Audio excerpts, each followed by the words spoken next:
any other thing we could ever see. And the reason I said that I would never ever do it was the last time I remember doing it was in February of 1985. And I can remember that because the week after the Chicago Bears played in the Super Bowl, my furnace went out in Indiana. And while the furnace man was there yet talking to me, the plumber decided to tell me that all my copper pipes were corroded shut as well. And while he was talking to me, the cement contractor came, and he told me that my wall was caving in and I better shore it up somehow, which involved shoring up a wall, redoing the concrete floor in the basement for the laundry room, and basically, in February, you tend to need furnaces in Indiana. Because the day that Chicago played in the Super Bowl, it was like 15 degrees below zero. It's interesting how in many years of my ministry, I used to always think that we thought about trials and suffering about things that happened to us, like hurricanes, furnaces going out, car accidents, neighbors not talking to you, kids, problems. You know what I mean? And we always began to ask the question is, where is God when it hurts? And I think Philip Yancey was one of the first to address that subject years ago. I think today we tend to have elevated our understanding of that to say, where is God right now, particularly in our country? With the escalation of violence, with the escalation of nerves on our ends, with political candidates that we all are asking, huh?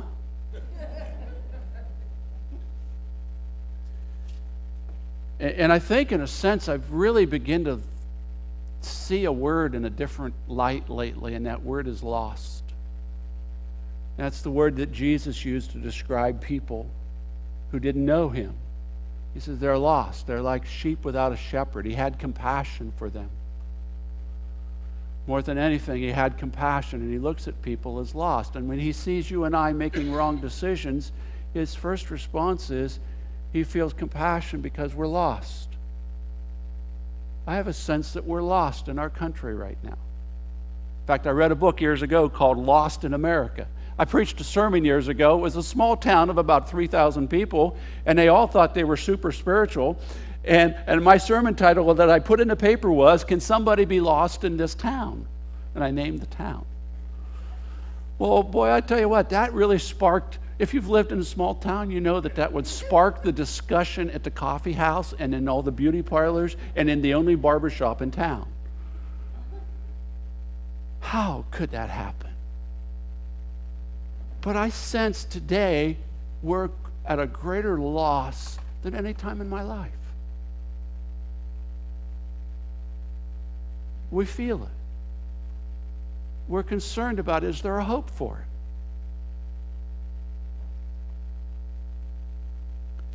I played that video clip from the Apollo 13 movie because can you imagine looking down on the Pacific Ocean, being in a plane, and knowing that you've got a small target to hit? And no lights? No electronics? I think that somewhat describes where we're at. I read another story about Ernest Shackleton. We all know him, right? No. Ernest Shackleton led an expedition in 1916 to cross Antarctica.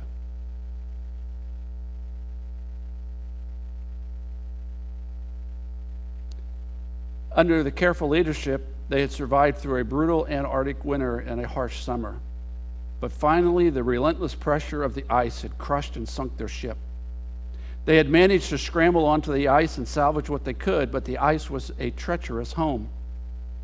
They were forced to make a desperate escape in the salvaged lifeboats to a bleak, rocky island where they were on solid ground, but where no human life could survive because it would either starve to death or freeze to death. No one would come to their rescue because nobody knew where they were. And even if they did, they weren't going that way. They were lost.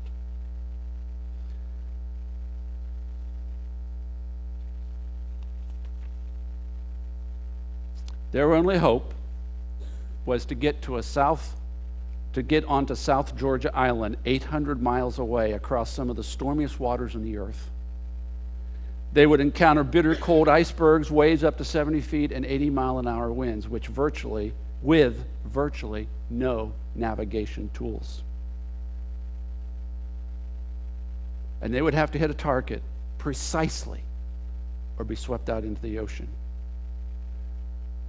Pushing off the beach of Elephant Island during a bleak storm was difficult enough. Dealing with the elements was worse, but their greatest problem was navigating.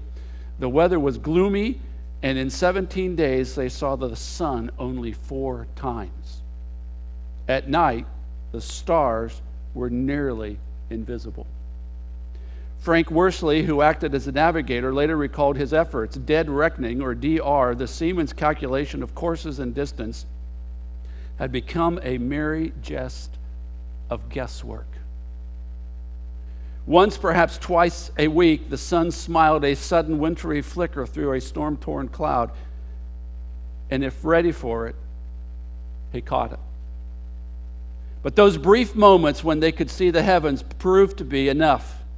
They were able to get their bearings, and in one of the greatest feats of seamanship in history, Shackleton and his men reached South Georgia Island. They went through the heart of a hurricane that sunk larger ships. And from there, they returned to rescue and save all the men they had left. The only hope of a sailor has of surviving a storm and navigating an ocean is to have a fixed reference point. The first navigators kept in sight land, using familiar landmarks. And when mariners dared to push beyond the sight of land, they needed to find a fixed point of reference, and that became the North Star.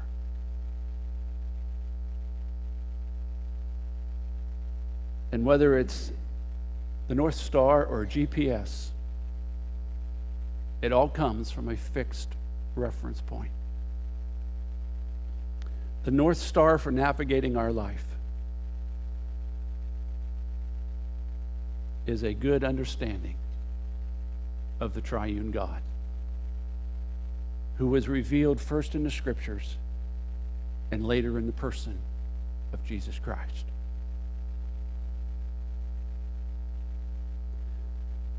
Let's talk about life storms for a moment, because I'm convinced that sooner or later we all experience them. Some of you are in the middle of it right now. Dave Peters isn't here today because the water is creeping up to his door and has been for weeks. We have another person that's about to be homeless due to circumstances way beyond her control.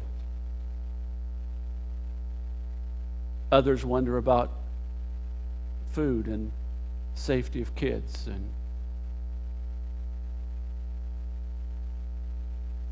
what's going on.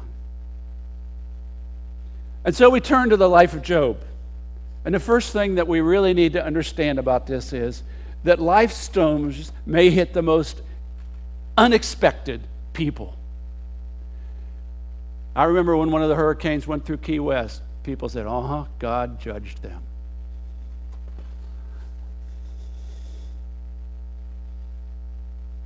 Is that really the case? I think the Bible says that the rain falls upon the just and the unjust. And if God was to judge us all, we'd all be judged. There was a man named Job who lived in the land of Uz. He was blameless, a man of complete integrity. He feared God and stayed away from evil. He had 7 sons and 3 daughters. He owned 7,000 sheep, 3,000 camels, 500 teams of oxen, 500 female donkeys, and the list goes on and on and on. He had a lot of servants. He was known as the richest person in the area.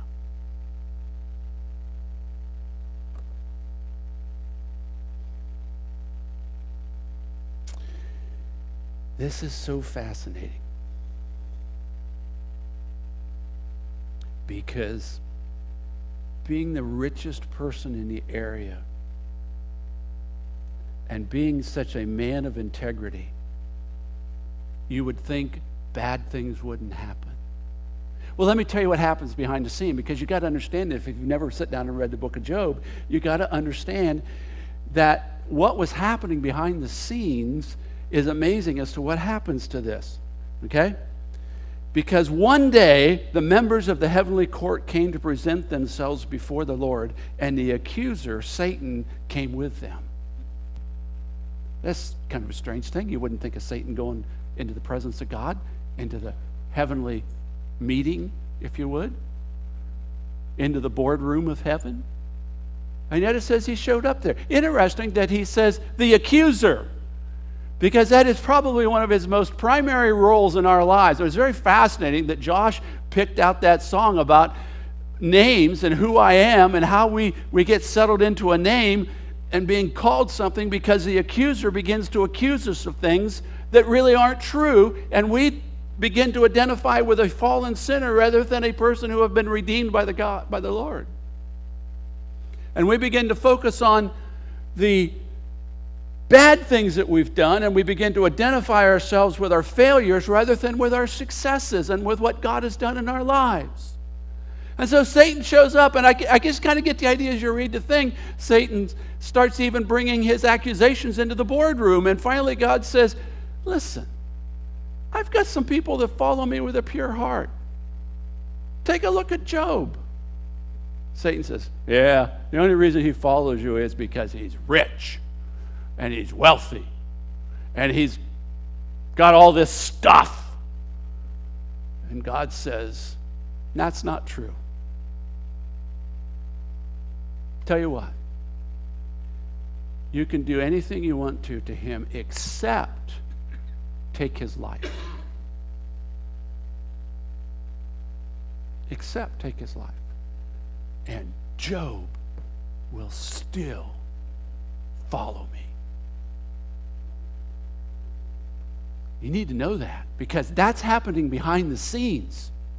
And I want to tell you something. That happens behind the scenes of your lives, and we get sucked into it, and we don't even catch it. Because all these thoughts begin to come to our mind that just wants to destroy us, and they're negative, and they're destructive, and they're judgmental, and they're condemning. You'll never amount to anything. You've messed it up again. How can God ever love you when you continually rebel against Him? And look, you're not even as wealthy as the person beside you. And we can begin to buy into that thought because we meditate on it. We think about it. We go, yeah, that's right. And it's not right.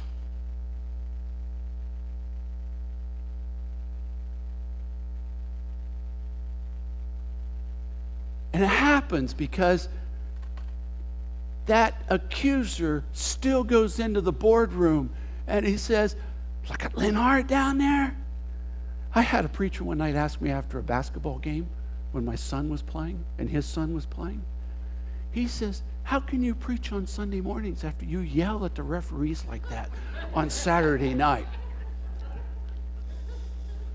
I didn't even take a breath. I said, it's very simple. My calling in this life is to point out the sins and the faults of others, and I'm merely fulfilling my calling.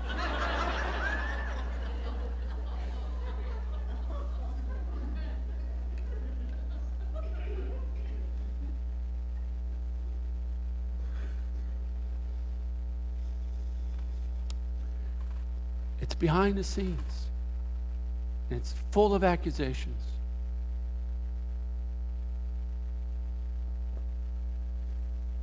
I want to talk about some things that go on behind the scene of your life. We need to understand that the storms and the sufferings and the thing that's going on in our world is a part of a larger picture. It's part of a larger picture. You've heard me say it before, I'm going to say it again.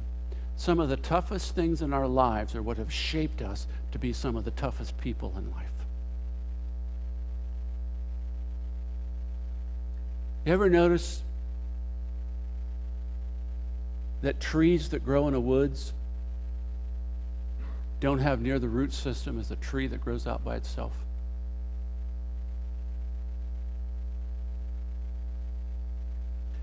Our storms and our sufferings are part of a bit larger picture. In Job's life, it was a part of an eternal battle between God and Satan over the very life person. Our storms and sufferings fall within the sweep of God's sovereignty. Now, let me define that word sovereignty for just a moment, because it's large and we choke on it. It's basically telling us sovereignty means that God is in charge. There's nothing that happens in this world that he does not know about and does not allow to happen. Okay? It's kind of like a king who's sovereign over the kingdom. When the king says jump, you say what? On the way up, right?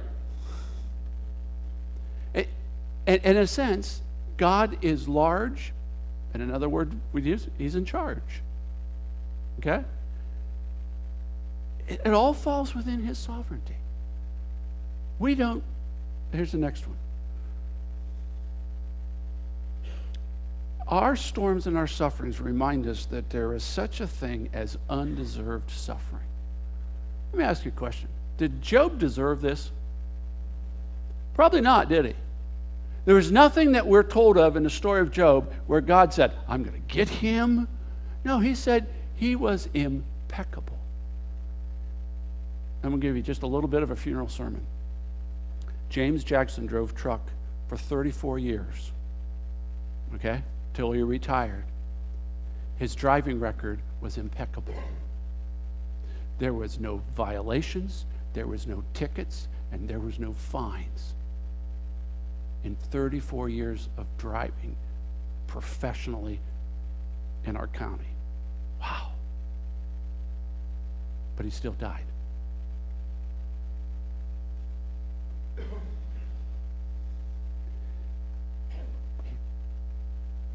I always figured if I ever did get a ticket, I deserved it.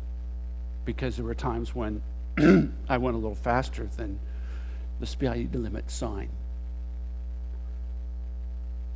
So I just would just say, I'm not even going to argue. Yeah, I know. I deserved it many times. But he didn't deserve it. Did the islands south of us deserve a storm? Did we deserve to be missed? Did the northern cities deserve what they got? Sometimes suffering happens. Sometimes evil happens.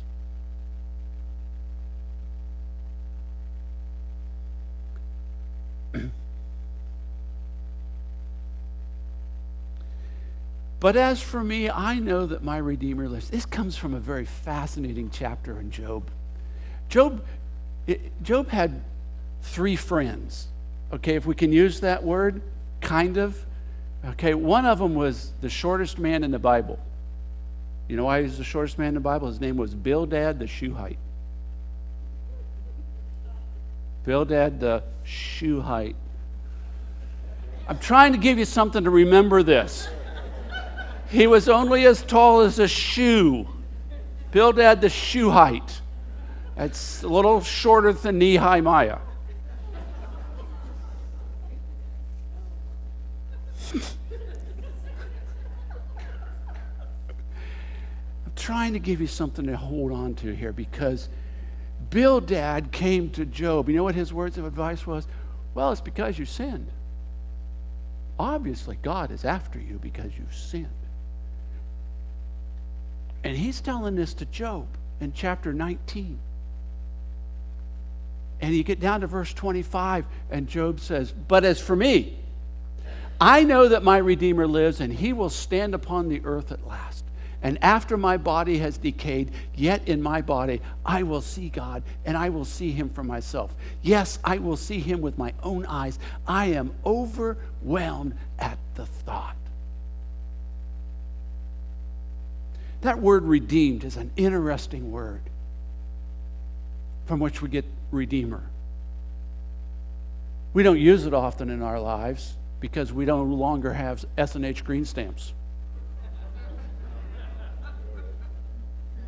For those of you who don't remember them, every place you went, you could buy, and they'd give you S&H green stamps, and you would take and get that lousy glue on your tongue and stick it in a book, and after you saved enough books, you would go redeem them. But those of you who go to Chuck E. Cheese's know what it means to redeem things, because you get a whole handful of tickets that you can take over to the electronic counter and run them through, and they tell you how many tickets you have.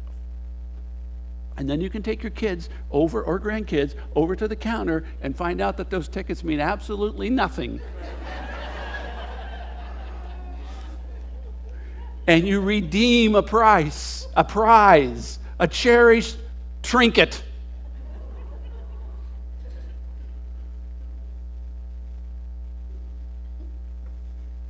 I want to give you a little different word for it. It really means to buy back. But here's another word that comes out of that same Hebrew Greek word for redeemed, and it's called ransom.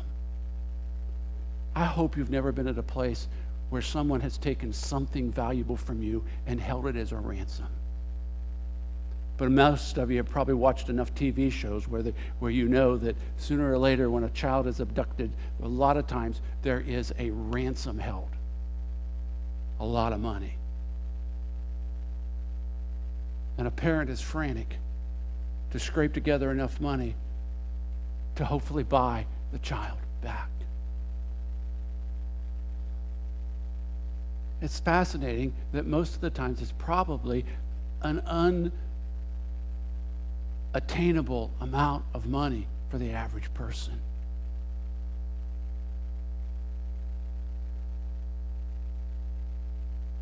But a redeemer chooses to make that investment.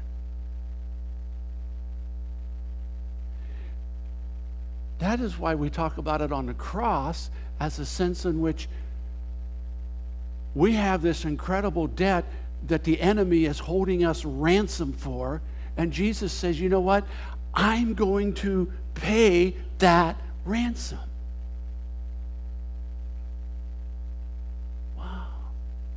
Because guess what? There's not enough money in your bank account to cover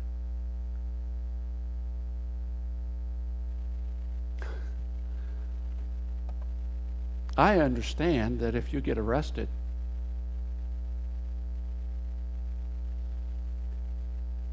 you can't use the money in your pocket to bail yourself out. You have to have somebody else come and bail you out.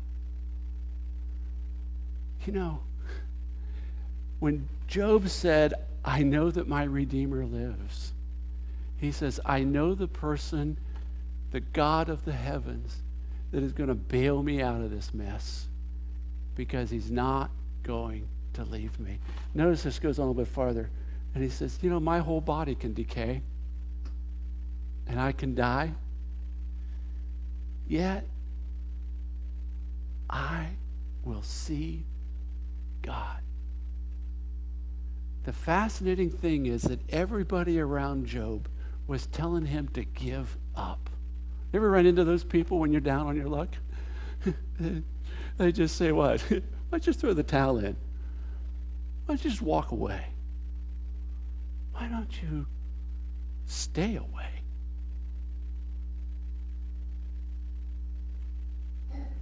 I will see God. I will see him for myself. Yes, I'm going to see him with my own eyes. My Redeemer lives. Why? because he's bailed you out. How do we see God clearly? How do we understand this Redeemer? First of all, in the middle of all this chaos, I want you to know some things that God did not do. Okay? He did not explain himself to Job. Parents say that all the time, right? Have you ever had a parent say to you, or heard a parent say to you, because I know you never said this to your kids, just do it because I told you so?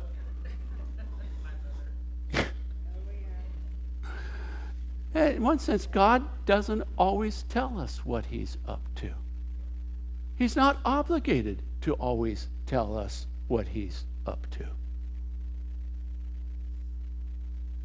There's some times I don't want to know what he's up to. But sometimes it doesn't make sense. It's kind of like when I was a kid and my grandmother and my great aunt had a quilt in the quilting frame, and I would crawl and play under the bottom with my trucks, and I'd look up at it and see an incredible mess.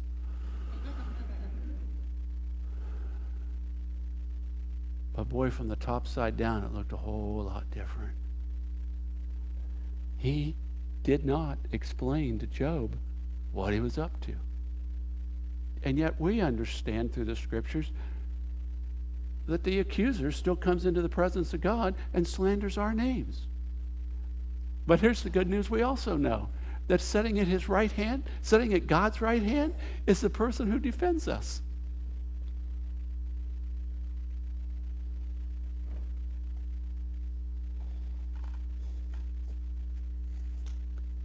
God did not defend himself.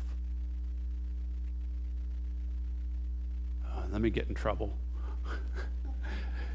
There's times where Joyce has felt she had to defend me.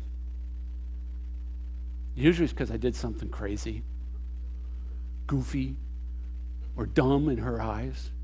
And she thought I'm thinking, why?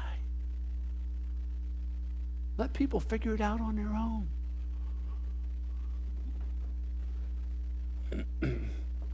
We were flying one time, and the boys were staring in. The plane wasn't off the ground yet. We were boarding, and the boys were staring into the cockpit. They were young.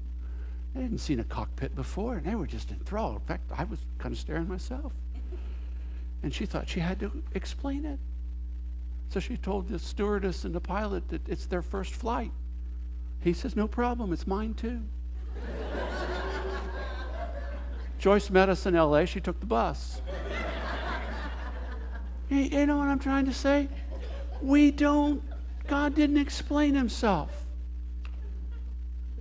to Job. We have the scriptures that explain a lot more of it, but not all of it. Thirdly, he didn't reveal what he was going to do.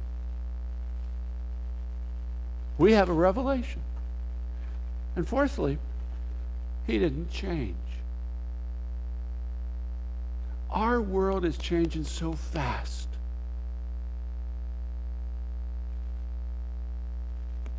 Buy a new cell phone. 3 days later, what? There's a new one on the market. We can't keep up. Our world is changing. That about the time we think we've heard it all, something else happens around us that exposes an even depraver humanity. God did not change. He is the same. In fact, it says in Hebrews that he's the same today that he was yesterday, and he'll be the same tomorrow.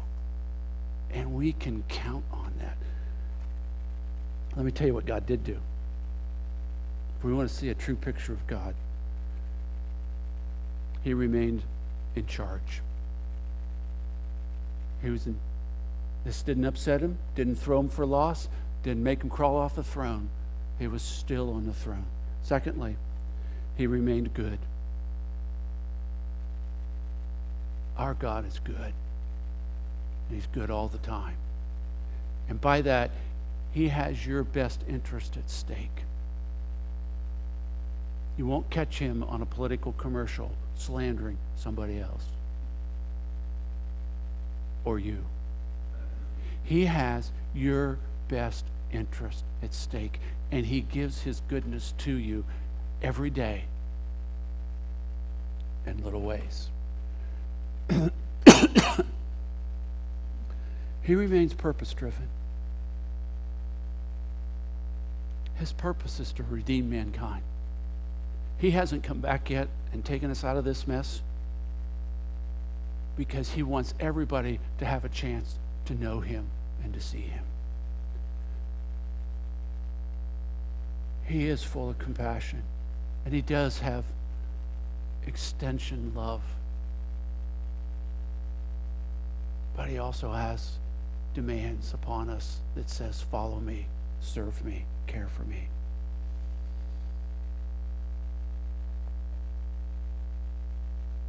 We need a clear view of the triune God. Last book of the Bible, called Revelation, Jesus says these words: I, Jesus, have sent my angel to give you this message for the churches. I am both the source of David and the heir to his throne. I am the bright morning star. I am your North Star. I am your GPS signal. I am the bright and morning star to set your direction by. I am.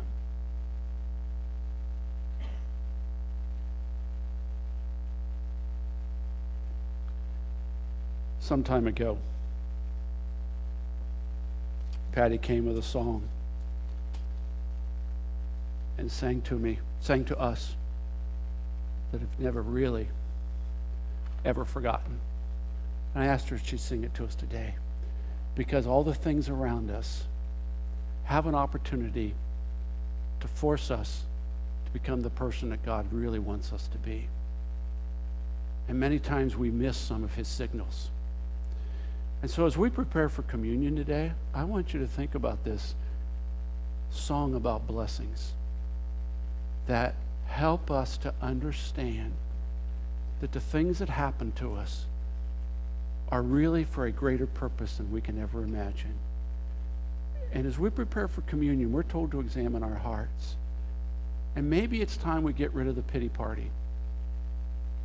And maybe it's time we get rid of our fears. And maybe it's time we come to really see clearly and know with Job that my Redeemer